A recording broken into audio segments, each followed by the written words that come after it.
राहुल गांधी आ रहे हैं और राहुल गांधी आ रहे हैं तो कांग्रेस उत्साहित है, लेकिन बीजेपी ने उसमें सवाल खड़े किए हैं। जिला अध्यक्षों को बने करीब 5-7 महीने हो गए हैं, उसके बाद राहुल गांधी का आके ट्रेनिंग देना, क्या सिखाने वाले हैं और इस ट्रेनिंग से क्या फ़ायदा मिलने वाला है? शुक्ला जी। आदरणीय मोहन भैया, आपके चैनल के माध्यम से हमारे जम्बो छत्तीसगढ़िया लोग को जय जोहार, राम राम।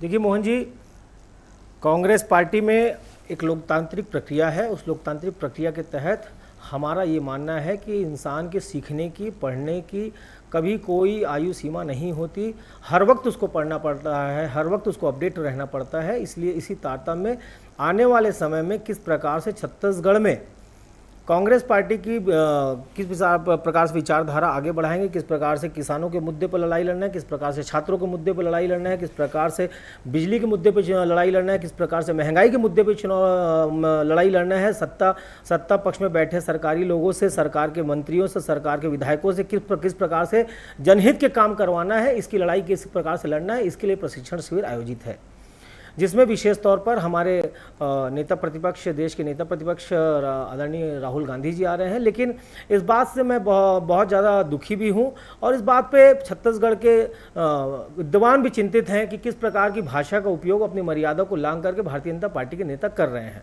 आपकी जानकारी में आपने भी दिखाया, सबने कवर किया किस प्रकार से छत्तीसगढ़ में मंत्री, सीनियर मंत्री केदार कश्यप ने किस प्रकार से शराब से स्वागत करने की बात कही, अपनी भाषाओं का उल्लंघन किया।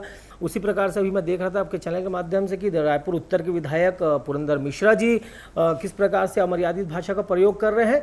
तो ये कहीं ना कहीं निंदनीय है, ये कहीं ना कहीं मुद्दों को भड़काने के लिए, क्योंकि इन लोगों को पता है कि राहुल गांधी आएंगे तो ये बात उठेगी कि हसदेव के जंगल में कितने पेड़ काटे जा रहे हैं। राहुल गांधी आएंगे तो ये इस बात पे बहस छिड़ेगी कि रामगढ़ की पहाड़ियों पे आदिवासियों के साथ में क्या हो रहा है।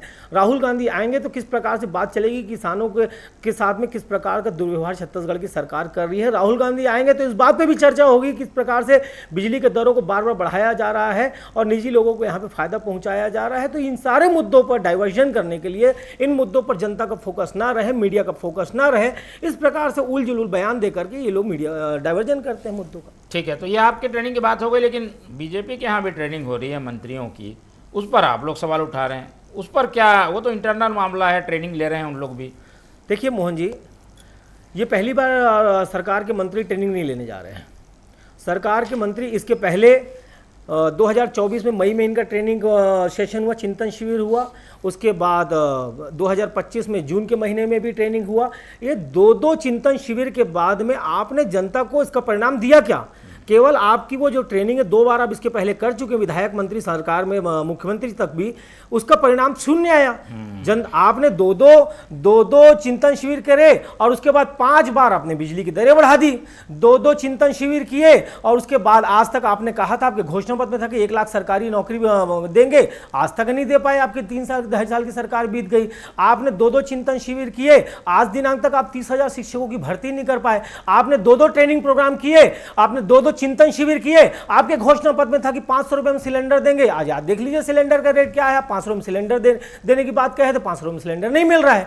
तो आपके चिंतन शिविर जो कि जनता के पैसे से आप करा रहे हैं, सरकारी पैसे से हो रहा है, तो केवल गेट टुगेदर करके खाना खाने के लिए तो नहीं कर रहे हैं, जनता की अच्छाई के लिए कर रहे हैं ट्रेनिंग। तो जनता की अच्छाई के लिए जब शिविर लगा रहे हैं तो उसका आउटपुट, उसका परिणाम जनता को दिखना भी तो चाहिए। जनता को इस 2 ट्रेनिंग से क्या लाभ हुआ, भारतीय जनता पार्टी के प्रवक्ता से पूछा जाए।